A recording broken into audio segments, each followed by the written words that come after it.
Have you ever used the computers in the house? No. Ever? No, I don't use the computers in the house. Okay. We've had to seize them under warrant. Curtis Sakmoan's criminal case took a dark turn when human remains were discovered on his family farm.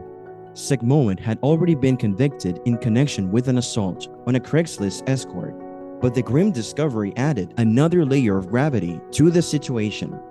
The remains were identified as those of Tracy General, an 18-year-old girl who had worked as an escort.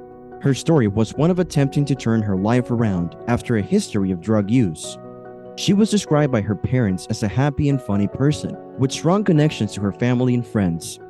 However, her life took a tragic turn and she ultimately met a gruesome fate. The discovery of the remains of Tracy General intensified the suspicions surrounding Curtis Sakmoan. The connection between Sakmoan and Tracy General's death was not immediately proven, and the investigation into the case continued. The grim reality was that Tracy's death remained unresolved, and the whereabouts of 4 other missing women in the vicinity also remain unknown. During the intense interrogation of Curtis Sakmoan, he vehemently denied having a history of using computers and viewing specific advertisements.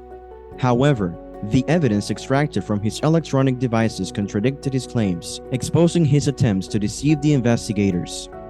This contradiction between Sakmoan's words and the evidence provided a compelling challenge for the investigators. It raised doubts about his credibility and willingness to be forthcoming about his actions.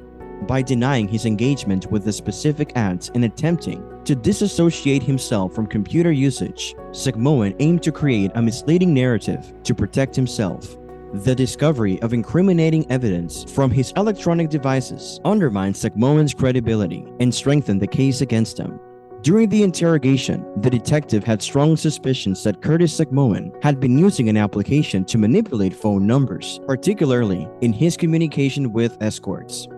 This suspicion pointed to a potentially hidden aspect of Sakmoan's involvement in the escort industry and raised further questions about his intentions and actions.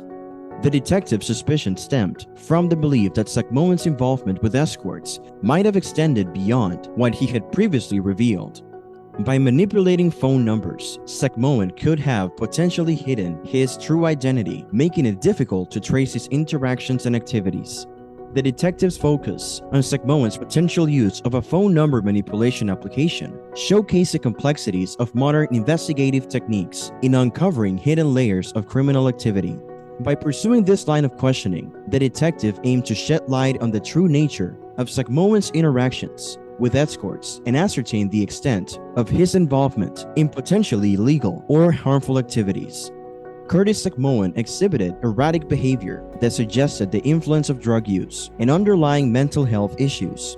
The mention of his prior methamphetamine usage and the fact that he was found using meth at the time of his arrest suggested a possible connection. Drug use can heighten emotional instability, exacerbate existing mental health conditions, and contribute to impulsive and unpredictable behavior.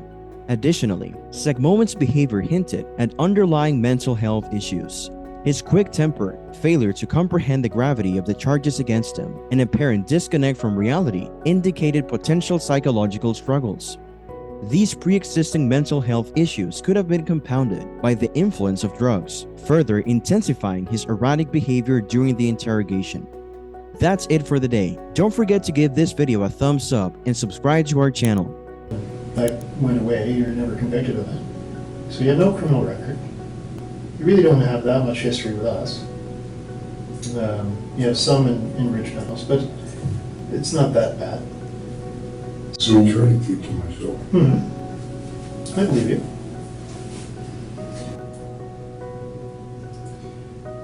Have you ever used the computers in the house?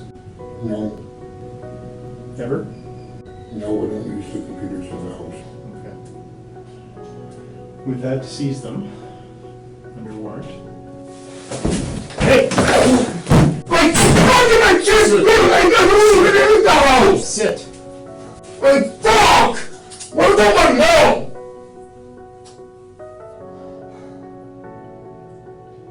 We're here to talk about it. You losing your cool is not helping. I'm sorry I've been trying. Like, I Put the chair upright. Sorry. Sorry.